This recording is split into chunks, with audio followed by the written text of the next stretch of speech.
Bonjour, Oui, bonjour. je rappelle que vous êtes herboriste naturopathe à Serein et on a une question sur la mémoire. Voilà, sur la mémoire, voilà. D'abord, pour avoir une bonne mémoire, il faut bien manger. Si on mange mal, on va avoir toutes sortes de carences qui vont se répercuter. Moi, je pense aux protéines le matin. C'est primordial de manger des protéines le matin et d'avoir un équilibre de tout, avec des légumes, avec de l'huile d'olive, avoir suffisamment de zinc. Il faut utiliser du thé vert, par exemple, un peu de chocolat noir, du magnésium. Il faut avoir un bon sommeil. Alors, il y a des médicaments qui détruisent la mémoire, tous les anxiolytiques, les somnifères, etc. Pas du tout bon pour la mémoire. Donc là, déjà ça, il faut déjà faire une petite chose, une petite Ok, réforme. Alors il y a des grandes plantes. Moi, je pense au ginkgo biloba que je montre ici. ok, C'est la plante de la mémoire, elle oxygène, elle va agir sur les micro-vaisseaux. ok, Hein. Ça se présente de plusieurs façons. Il y a au comprimé, il y a comme ceci. ok. Alors il y a une grande plante qui est fort oubliée. Je vais la montrer ici. C'est la Rosea rhodolia. La Rosea rhodolia.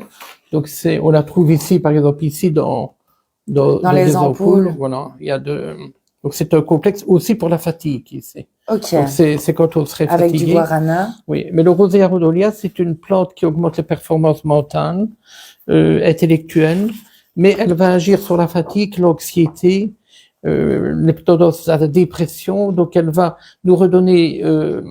C'est un antifatigue qui va agir sur notre esprit, notre motivité, notre anxiété et nos émotions qui sont trop fortes parfois. Donc, elle Pour est fort les intéressante. hypersensibles, c'est Voilà, pour intéressant. les hypersensibles, c'est fort intéressant de prendre le Rosea rhodolia. Ok, Surtout, je pense aux jeunes qui sont aux études. Donc, les jeunes pourraient prendre le Rosea rhodolia avec le magnésium, par exemple. Et pourquoi pas un peu de ginkgo biloba.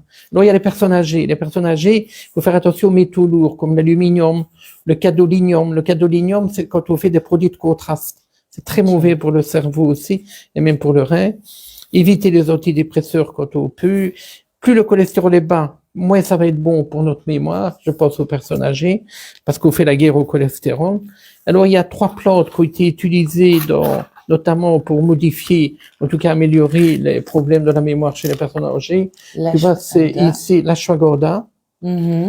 Il y avait l'éricium qui est un champignon. Et il y avait une autre plante, le bacopa. Donc, pour les Bacopa. personnes âgées, vous pourrez faire une cure des 3 plantes. Ou alors, il y a mémoriton, qui se trouve comme ceci, où il y a du bacopa monieri avec des complexes de vitamine B, etc. Donc, cela, c'est un complexe qui a été fait, mémoriton, aussi bien pour les personnes âgées que pour les jeunes. Parce que dans l'étude qui a été faite, si je la retrouve, chez les personnes âgées, il fallait faire une cure de 6 mois. Là, Ok, c'est pas en une semaine qu'on retrouve une mémoire. Et donc, il y avait une étude sur 98 sujets de plus de 55 ans et des personnes de 50 à 75 ans, mais ils ont testé chez des jeunes de 18 ans, mhm. mais eux, une cure d'1 mois suffisait, voire 2 mois.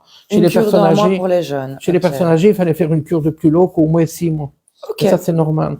Donc voilà, il y a plusieurs plantes qui peuvent être utilisées pour la mémoire, mais avant tout, bien manger, protéines, équilibre alimentaire, parce que ok, si vous n'avez rien, on peut faire chez les personnes âgées des micro-siestes aussi.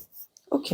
Alors, il y a tous les antioxydants qui sont bons pour prévenir tout trouble dégénératif. Moi, je pense au glutathion, à la grenade, au thé vert, au coenzyme Q10. Voilà, c'est pour D'accord. ça que nous, en naturopathie, on fait un réglage alimentaire avec les plantes. Alors, je rappelle que ce samedi 10 février, je donnerai une petite Conférence. information sur l'immunité par la naturopathie. Ok, d'accord. Voilà, bonne journée à tout le monde et bonne mémoire, entretenez votre mémoire. Et rendez-vous à samedi. Une bonne journée. À bientôt. Au revoir.